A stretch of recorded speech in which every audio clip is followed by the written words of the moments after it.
Mga igsoon, gikan din nga punto atong pamalandungan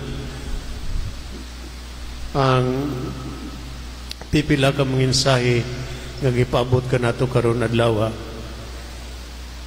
Nining adlaw sa ulog nato sa pangilin ni Santa Agida, usa ka birhen og martir sa pagtuo ug pagsunod sa atong Ginoo. Gingon nga bisag asa si Jesus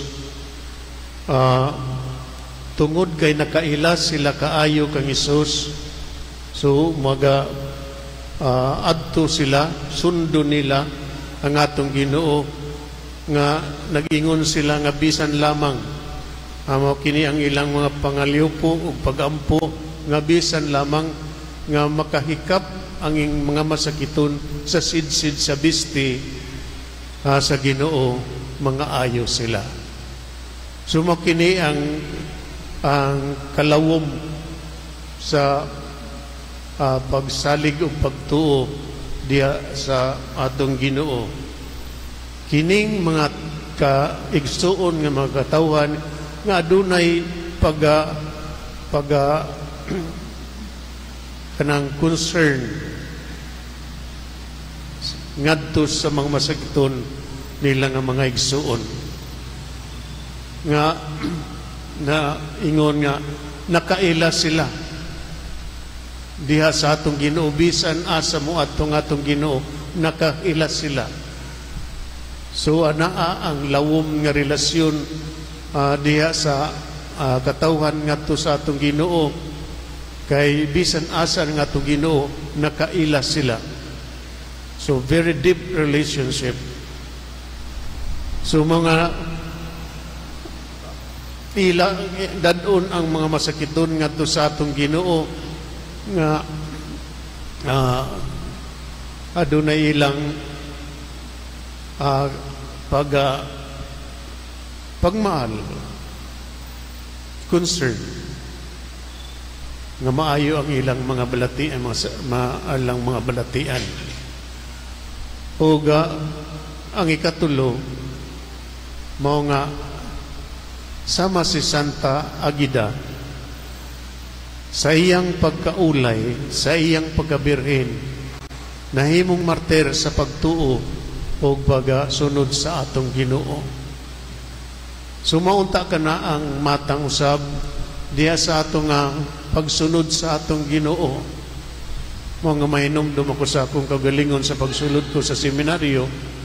Akong gipaambit na ako kagabi nga sa akong pagsulod sa seminaryo, tungod kay wala naman ako'y mga ginikanan, I was orphan. Naingon ako sa tubangan, sa altar sa tubangan sa atong Ginoo ni Birhen Maria, nga Ginoo, wala na ko'y amahan, ikaw na nga akong pinakaamahan, nining imong pagtawag kanako nga mamahimong imong sulugoon o alagad sa katawhan. O mingon usab ako sa atong mahal na Birhen Maria, ikaw sa Mama Mary, o nasabang akong inahan nga imong takong ubanan o gabayan sa akong pangandoy. O usara ka pangandoy ang akong gibungat o gipangayo sa atong Ginoo. Make me a priest, Lord. O paningkamutan ako nga kung itugot nimo nga ako mamahimong pari, nga mulahutay ako diha sa paglalagad sa katawhan. O kaluy sa Dios nga ani ako nagabarog kaninyo nga nakalabang sa 35 na katuig sa akong pagkapari. O ani ako naga-retire na, apan kanang retirement, dili retirement sa misa, kundi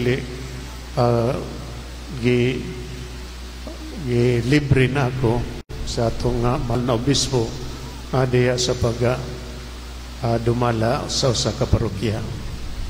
So mao kini ang akong kanunay nga gipasalamatan ngadto sa atong Ginoo nga kung ikaw mangandoy ug muduol kaniya tuuhi ug saligi nga kini ihatag kanimo sa atong Ginoo bisan man sa imong mga problema, sa imong mga saksasakit o balatian, ang Ginoo will provide. So mga igsoon, mao kini ang atong pabalandungan karon nga kanunay kita mangandoy nga mahaduol o kanunay kita nga magsalig diya sa atong Ginoo. Kung aduna may mga pangayoon nato sa atong Ginoo nga dili ihatag, dili ka na moingon nga wala kita paminaw sa atong Ginoo. In God's perfect time, iya kining ihatag pinagi sa through the instrumentality of others. So pangayoon ta karon sa atong Ginoo nga sama ka Santa Gida mahimo sa nga instrumento alang sa kaayuhan sa uban, dili lamang sa atong kagulingon kung dili uban usab sa atong mga kaigsuonan.